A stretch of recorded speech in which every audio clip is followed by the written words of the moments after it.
يا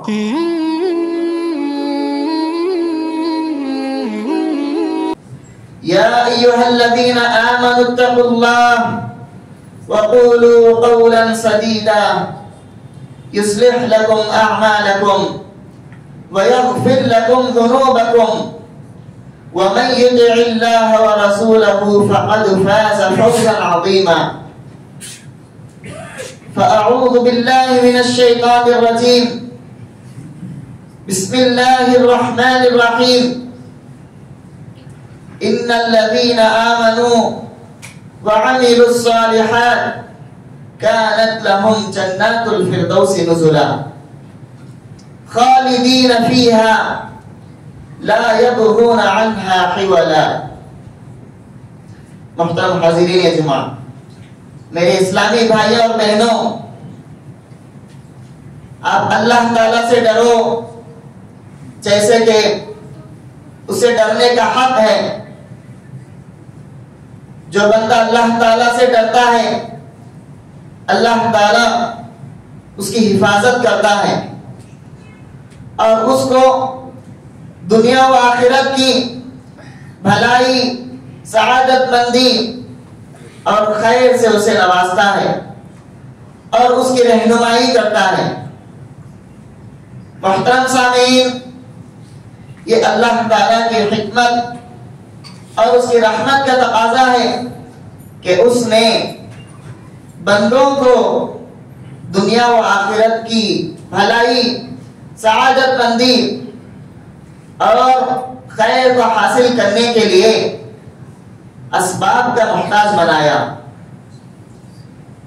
ان اسباب کو اپنائے بغیر کوئی بھی بندہ نہ تو دنیا و آخرت کی بھلائی حاصل کر سکتا ہے اور نہ ہی وہ اپنی مصیبتوں کا ازالہ کر سکتا ہے.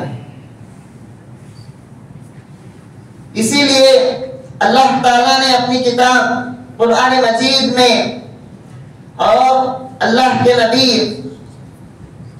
پیارے محمد صلی اللہ علیہ وسلم نے اپنی سنت میں ان اسباب کو پوری وضاحت کے ساتھ بیان کیا، جن کو اپنا کر بندہ مومن اپنی سب سے بڑی محبوب چیز یعنی جنت کو حاصل کر سکتا ہے اور اپنے سب سے بڑے ڈر یعنی جہنم سے نجات پا سکتا ہے. محترم حاضرین، انہی اسباب میں سے میں آپ کے سامنے کچھ چند ایک اہم اسباب کو آپ کے سامنے شمار کرنا چاہوں گا. سب سے پہلا سبب جس کے ذریعے ایک بندہ دنیا و آخرت کی بھلائی حاصل کر سکتا ہے وہ ہے ایمان اور عمل صالح. ایمان اور عمل صالح ایک ایسا عمل ہے جس کے بغیر بندہ دنیا و آخرت میں نجات نہیں پا سکتا اور اسے جنت نصیب نہیں ہو سکتی الا یہ کہ وہ ایمان لائے اور نیک عمل کرے. اللہ تعالیٰ نے فرمایا من عمل صالحا من ذکر او انثى وهو مؤمن فلنحيينه حياة طيبة ولنجزينهم اجرهم باحسن ما كانوا يعملون. جو بھی مرد اور عورت کوئی نیک عمل کرے اس حال میں کہ وہ ایمان والا ہو تو اللہ تعالیٰ اسے پاک زندگی عطا کرے گا، بہترین زندگی عطا کرے گا. وَلَنَجْزِيَنَّهُمْ أَجْرَهُمْ بِأَحْسَنِ مَا كَانُوا يَعْمَلُونَ، اور انہیں ان کا اجر ان کے عمل سے کئی گنا بہتر عطا کرے گا. اس اجر کی تفسیر کرتے ہوئے اللہ تعالیٰ نے فرمایا إِنَّ الَّذِينَ آمَنُوا وَعَمِلُوا الصَّالِحَاتِ كانت لهم جنات الفردوس نزلا. خالدین فیہا لا یبغون عنہا حولا. یقیناً جو لوگ ایمان لائے اور نیک عمل کیے، اللہ تعالی ان کے لیے جنات الفردوس کو تیار کر رکھا ہے. کانت لہم جنات الفردوس نزلا، ان کے لیے جنت الفردوس تیار ہے مہمان نوازی کے طور پر. اور مہمان نوازی کرنے والا کون ہے؟ آپ کا اور میرا رب ہے. اور مہمان کون ہے؟ مہمان وہ ہیں جو ایمان لائے اور نیک عمل کیے. اگر کوئی انسان صرف ایمان لے آئے اور نیک عمل نہ کرے تو یہ ایسا بندہ مہمان نہیں ہے. سارے علماء کا اس بات پر اتفاق ہے، الایمان قول و عمل. ایمان صرف قول کا نام نہیں ہے، ایمان قول اور عمل دونوں کا نام ہے. لہذا کوئی عمل کا انکار کر دے تو اس کا ایمان قابل قبول نہیں ہے، اس کے ایمان میں کھوٹ ہے. اس ایک اور جگہ پر اللہ تعالیٰ نے فرمایا ان للمتقین عند ربهم جنات النعیم. یقیناً متقیوں کے لیے اللہ تعالیٰ کے پاس، اپنے رب کے پاس نعمتوں والی جنتیں ہیں. یہ کون سی نعمتیں ہیں؟ اس کی تفسیر کرتے ہوئے اللہ تعالیٰ نے فرمایا ان للمتقین مفازا، یقیناً متقیوں کے لیے کامیابی ہے. حدائق و اعنابا، باغات ہیں اور انگور ہیں. وکواعب اترابا، خوبصورت ہوئے ہیں. وکأسا دہاقا، اور چھلکتے ہوئے جام ہیں، مشروبات ہیں. دوسرا عمل، دوسرا سبب اور دوسرا ذریعہ جس کے ذریعے ایک بندہ دنیا و آخرت کی بھلائی حاصل کر سکتا ہے، وہ ہے علم نافع حاصل کرنا. علم کا حصول ہر مسلمان مرد اور عورت پر فرض ہے. طلب العلم فریضۃ علی کل مسلم، ہر مسلمان کا علم حاصل کرنا یہ فرض ہے. اس علم سے بندوں کو اللہ تعالی رفعت اور بلندی عطا کرتا ہے، ان کے درجات کو بلند کرتا ہے. فرمایا رب ذوالجلال نے یرفع اللہ الذین آمنوا منکم والذین اوتوا العلم درجات. تم میں سے جو لوگ ایمان لائے اللہ تعالیٰ ان کے اور علم والوں کے درجات کو بلند کرے گا. اور علم والے اور وہ لوگ جو علم نہیں رکھتے یہ دونوں کبھی برابر نہیں ہو سکتے.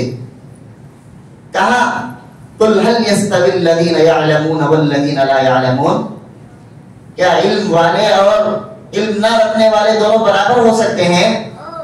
ہرگز نہیں. جو آدمی اس علم کے راستے میں چلے گا اللہ تعالیٰ اس کے لیے جنت کا راستہ آسان کر دے گا. اللہ کے نبی صلی اللہ علیہ وسلم نے فرمایا من سلک طریقا یلتمس فیہ علما سہل اللہ لہ بہ طریقا الی الجنہ. جو آدمی علم کی طلب میں، علم کی تلاش میں کوشش کرے گا، جد و جہد کرے گا، اللہ تعالیٰ اس کے لیے جنت کا راستہ آسان کر دے گا، جنت کے راستے اس کے لیے کھول دے گا. اور اس علم کی فضیلت ایسی ہے کہ فرشتے بھی علم حاصل کرنے والوں کے لیے اپنے پر بچھا دیتے ہیں. ان الملائکۃ لتضع اجنحتها لطالب العلم رضا بما صنع. بے شک فرشتے طالب علم کے لیے اپنے پروں کو بچھا دیتے ہیں. وَمَا اجْتَمَعَ قَوْمٌ فِي بَيْتٍ مِّن بُيُوتِ اللَّهِ يَتْلُونَ كِتَابَ اللَّهِ وَيَتَدَارَسُونَهُ بَيْنَهُمْ إلا حفتهم الملائكة وغشيتهم الرحمة وذكرهم الله في من عنده. جو لوگ کسی مسجد میں اللہ تعالیٰ کی کتاب پڑھنے کے لیے، اللہ تعالیٰ کے کلام کو سیکھنے کے لیے جمع ہوتے ہیں اور ایک دوسرے کو سکھاتے ہیں، تو اللہ تعالیٰ انہیں ایسی فضیلت دیتا ہے کہ فرشتے انہیں گھیر لیتے ہیں اور ان پر رحمت چھا جاتی ہے، اور اللہ تعالیٰ ان بندوں کا ذکر اپنے بندوں کے پاس، اپنے فرشتوں کے پاس کرتا ہے. محترم حاضرین، علم نافع ہر وہ علم ہے جو انسان کو فائدہ پہنچائے، اسے حق اور باطل کا فرق سکھائے، حلال اور حرام کی تمیز بتائے. اور اس میں سب سے افضل علم قرآن کا علم ہے. اللہ کے نبی صلی اللہ علیہ وسلم نے فرمایا خیرکم من تعلم القرآن وعلمہ. تم میں سے سب سے بہترین انسان، سب سے بہترین وہ ہے جو قرآن کو سیکھے اور سکھائے. تیسرا سبب، تیسرا ذریعہ جس کے ذریعے انسان دنیا و آخرت کی بھلائی حاصل کر سکتا ہے، وہ اللہ تعالیٰ کا ڈر، اللہ تعالیٰ کا تقوی، جس کے ذریعے دنیا و آخرت میں اللہ تعالیٰ اس کو رزق دے گا. آخرت میں تو رزق دے گا ہی، جیسا کہ آیت میں آتا ہے ان للمتقین عند ربهم جنات النعیم. یقیناً متقیوں کے لیے نعمتوں والی جنتیں ہیں. آخرت میں تو اللہ تعالیٰ عطا کرے گا، بلکہ دنیا میں بھی اللہ تعالیٰ اس کو رزق عطا کرے گا. اللہ تعالیٰ نے فرمایا وَمَن يَتَّقِ اللَّهَ يَجْعَلْ لَهُ مَخْرَجًا. جو اللہ تعالیٰ کا تقوی اختیار کرے گا، اللہ تعالیٰ اس کے لیے راستے ہموار کر دے گا. وَيَرْزُقْهُ مِنْ حَيْثُ لَا يَحْتَسِبُ. اور ایسی جگہ سے اس کو رزق دے گا، ایسی جگہ سے اس کو رزق دے گا جس کا اسے گمان بھی نہیں ہوگا. اس تقوی کی بنیاد پر اللہ تعالیٰ جنت کا راستہ بھی آسان کرے گا. جیسا کہ اللہ تعالیٰ نے فرمایا فَأَمَّا مَنْ أَعْطَى وَاتَّقَى وَصَدَّقَ بِالْحُسْنَى فَسَنُيَسِّرُهُ لِلْيُسْرَى. رہا وہ انسان جو اللہ کے راستے میں صدقہ کیا اور اللہ تعالیٰ سے ڈرا، اللہ تعالیٰ کا تقوی اختیار کیا اور جنت کی تصدیق کی، جنت کو سچا مانا، فَسَنُيَسِّرُهُ لِلْيُسْرَى. اس کے لیے ہم جنت کا راستہ آسان کر دیں. وَأَمَّا مَنْ بَخِلَ وَاسْتَغْنَى. اور رہا وہ انسان جو بخیلی سے کام لیا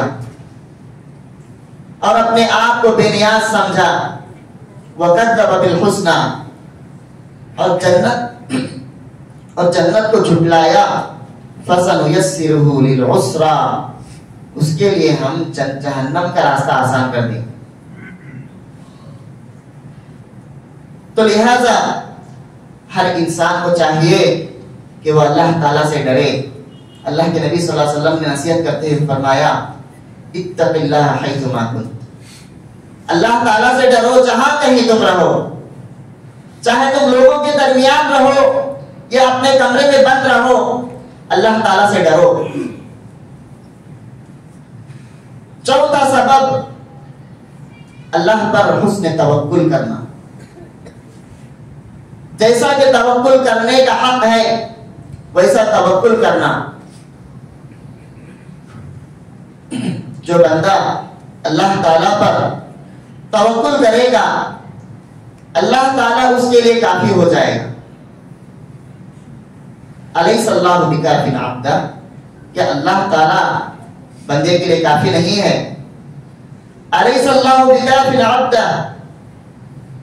ایک اور جگہ فرمایا وَمَن يَتَوَكَّلْ عَلَى اللَّهِ فَهُوَ حَسْبُهُ، جو اللہ پر توکل کرے گا اللہ تعالیٰ اس کے لیے کافی ہو جائے گا، کسی اور کی اس کو اب ضرورت نہیں ہوگی۔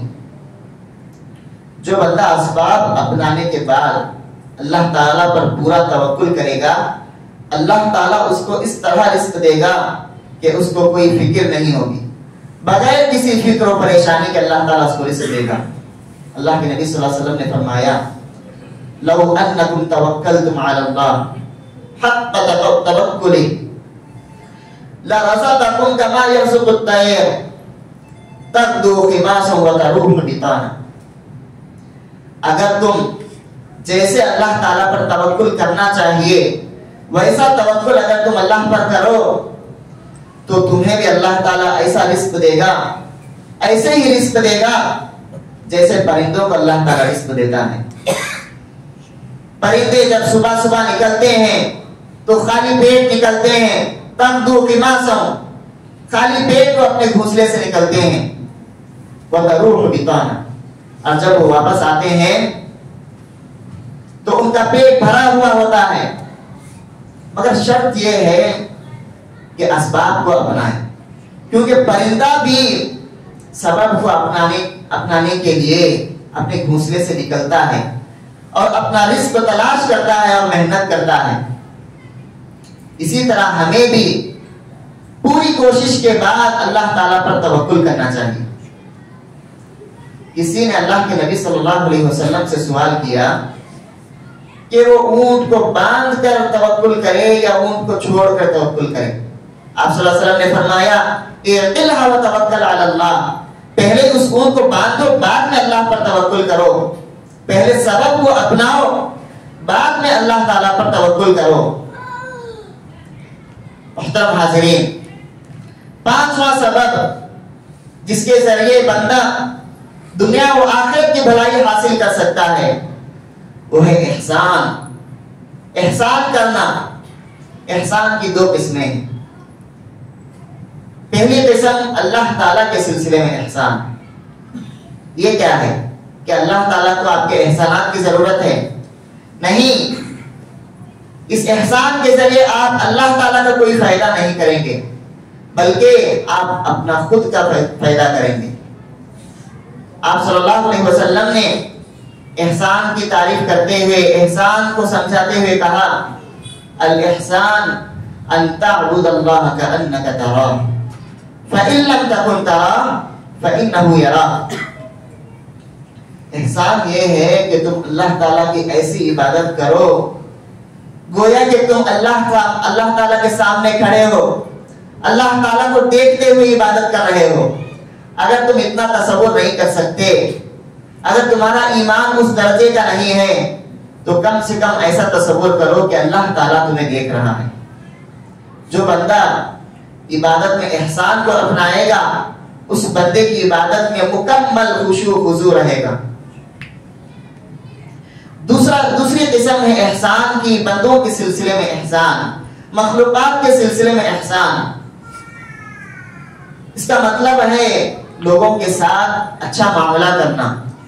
آپ صلی اللہ علیہ وسلم نے نصیحت کرتے ہوئے فرمایا وَخَالِقِ النَّاسَ بِخُلُقٍ حَسَنٍ، اور تم لوگوں کے ساتھ اچھے اخلاق سے پیش آؤ، اچھا معاملہ کرو، یعنی لوگوں کو عزت دو، ان کے حقوق انہیں ادا کرو، بڑوں کی عزت کرو، چھوٹوں پر شفقت کرو، یہی احسان ہے۔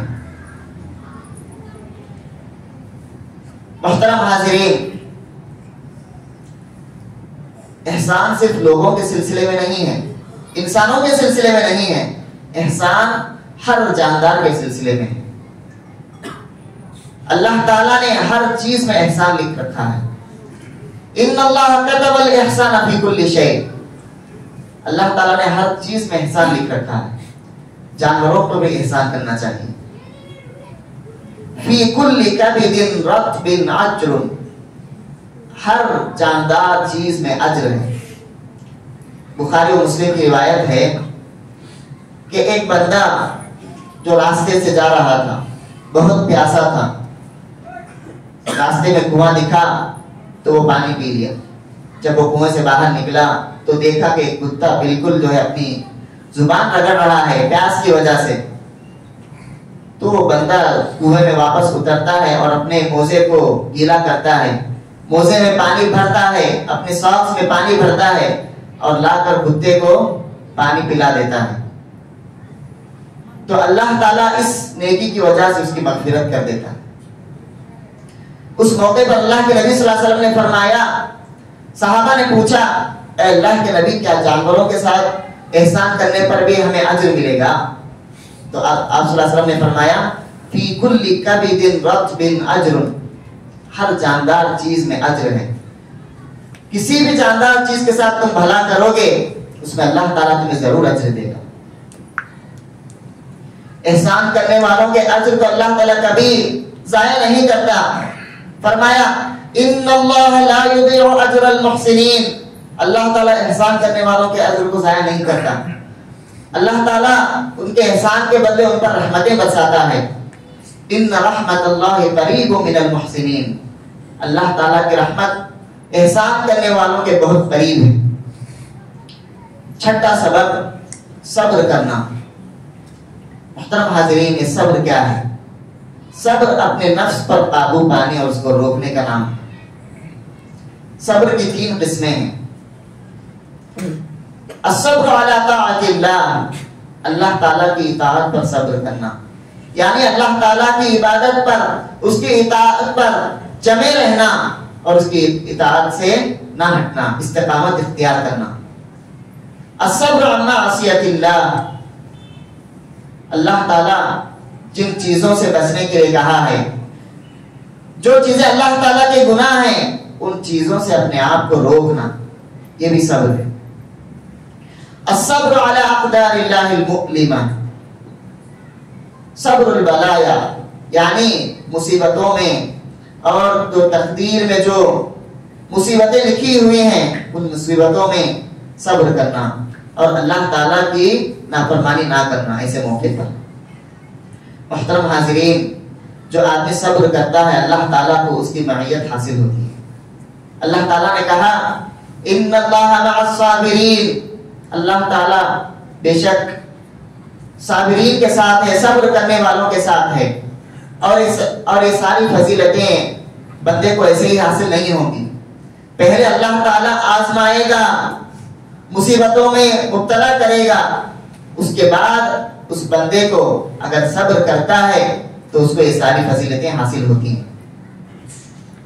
جیسا کہ اللہ تعالیٰ نے فرمایا وَلَنَبْلُوَنَّكُمْ بِشَيْءٍ مِّنَ الْخَوْفِ وَالْجُوعِ وَنَقْصٍ مِّنَ الْأَمْوَالِ وَالْأَنفُسِ وَالثَّمَرَاتِ وَبَشِّرِ الصَّابِرِينَ الَّذِينَ إِذَا أَصَابَتْهُمْ مُصِيبَةٌ قَالُوا إِنَّا لِلَّهِ وَإِنَّا إِلَيْهِ رَاجِعُونَ أُولَئِكَ عَلَيْهِمْ صَلَوَاتٌ مِّن رَّبِّهِمْ وَرَحْمَةٌ وَأُولَئِكَ هُمُ الْمُهْتَدُونَ۔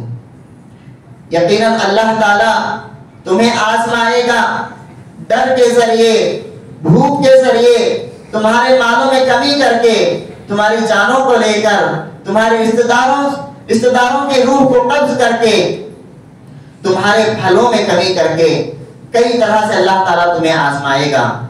وَبَشِّرِ الصَّابِرِينَ، جو صبر کریں گے ان کے لیے خوشخبری ہے۔ یہ لوگ کون ہیں؟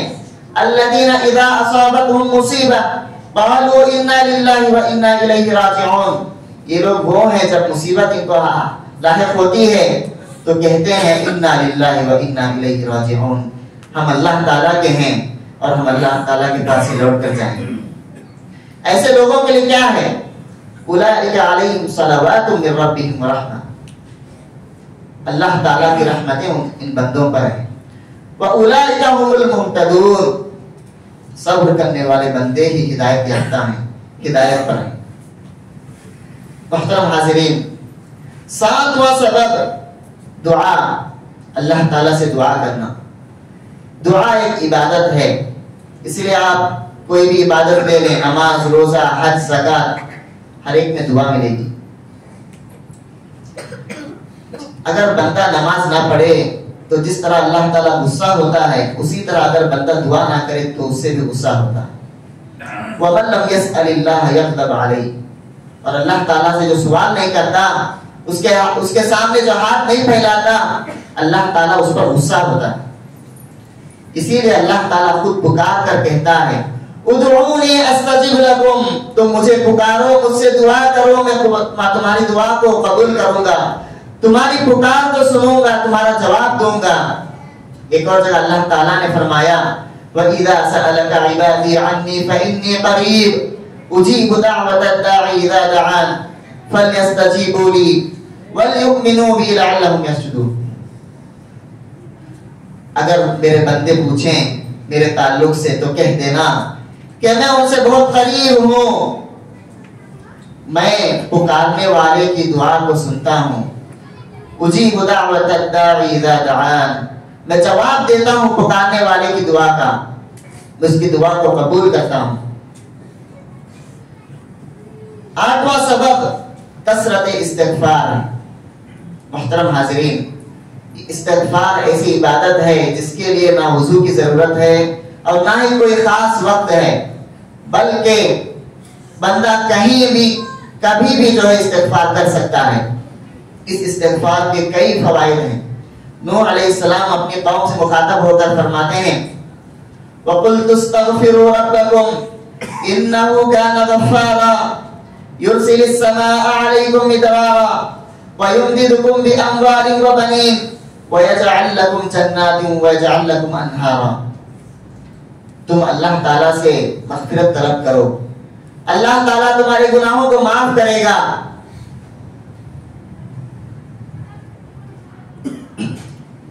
تمہارے لیے اللہ تعالیٰ آسمان سے بارش بھی نازل کرے گا، تمہاری مدد بھی کرے گا، تمہارے مالوں اور تمہاری اولاد میں اضافہ کر کے، اور تمہارے لیے باغات بھی دے گا، تمہیں باغات سے عطا کرے گا، اور تمہارے لیے نہریں بھی جاری کر دے گا۔ اتنے سارے فوائد ہیں۔ ایک آخری بات کہہ کر میں اپنی بات کو ختم کروں گا۔ 9واں سبب اچھے دوست کا انتخاب۔ آپ صلی اللہ علیہ وسلم نے فرمایا المرء علی دین خلیلہ، انسان اپنے دوست کے، اپنے ساتھی کے دین پر ہوتا ہے۔